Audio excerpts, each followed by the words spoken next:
आज हम आपको नबी करीम सल्लल्लाहु अलैहि वसल्लम और एक यहूदी आलिम का ऐसा जबरदस्त वाकया बताने वाले हैं जिसे सुनने के बाद आपके ईमान में भी इंशाअल्लाह जरूर से इजाफा होगा।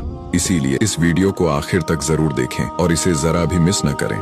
जब नबी करीम सल्लल्लाहु अलैहि वसल्लम इस दुनिया में तशरीफ लाए, उसके बाद इस्लाम तेजी से इस दुनिया में फैल गया। कई लोग और यहूदी आपके अखलाक से मुतासिर होकर इस्लाम में दाखिल हुए। ऐसे कई सारे वाकयात हमें हदीस की किताबों में देखने को मिलते हैं जिसमें कई यहूदियों ने आपके अखलाक से मुतासिर होकर इस्लाम कबूल किया। और आज के इस वीडियो में हम आपको एक ऐसा ही वाकया बताने वाले हैं जिसमें एक यहूदी आलिम ने हमारे नबी से मुतासिर होकर इस्लाम कबूल किया था और बाद में नबी के बड़े सहाबा बने। और वो वाकया कुछ इस तरह है कि जब रसूल अल्लाह सल्लल्लाहु अलैहि वसल्लम हिजरत करके मदीना आए तो चारों तरफ से लोग आपका इस्तकबाल करने लगे और हर कोई आपको देखने का मुश्ताक था। उन्हीं में से एक मदीने के सबसे बड़े यहूदी आलिम और तौरेत के हाफिज हुसैन बिन सलाम नाम भी शामिल है, जो वहाँ आपको देखने के लिए पहुँचे। वो अपनी कौम में बेहद इज्जत वाले, नेक और परहेजगार शख्स माने जाते थे और अल्लाह की किताब में आखिरी नबी की सिफतें पढ़ चुके थे। जैसे ही उन्होंने नबी करीम सल्लल्लाहु अलैहि वसल्लम का चेहरा देखा तो कहने लगे कि ये चेहरा किसी झूठे का नहीं हो सकता। ये कहकर उन्होंने आपसे 3 सवाल पूछे जिनका इल्म सिर्फ नबी को ही हो सकता था।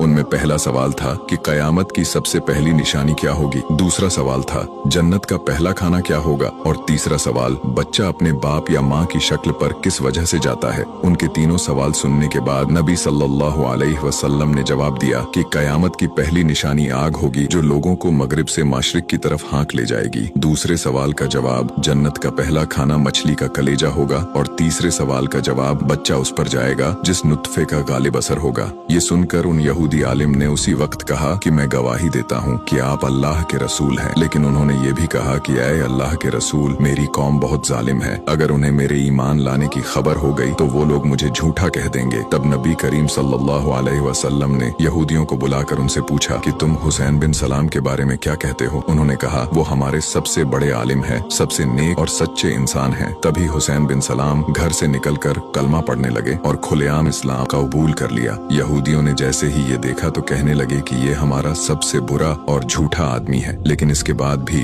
हुसैन बिन सलाम इसी तरह सच्चाई पर डटे रहे और इस्लाम की राह चुनकर मुसलमान हो गए और नबी सल्लल्लाहु अलैहि वसल्लम के पहले यहूदी सहाबी और बाद में जन्नत की खुशखबरी पाने वालों में शामिल हो गए। इस्लाम कबूल करने के बाद उन्होंने अपना नाम बदलकर अब्दुल्लाह बिन सलाम कर लिया और नबी के सहाबा बनकर अपनी जिंदगी गुजारी। वीडियो अच्छा लगा हो तो इसे लाइक जरूर करें और हमें फॉलो करके हमारा हौसला बढ़ाइए और ऐसे ही इस्लामिक वीडियोस के लिए हमें फॉलो करना ना भूलें।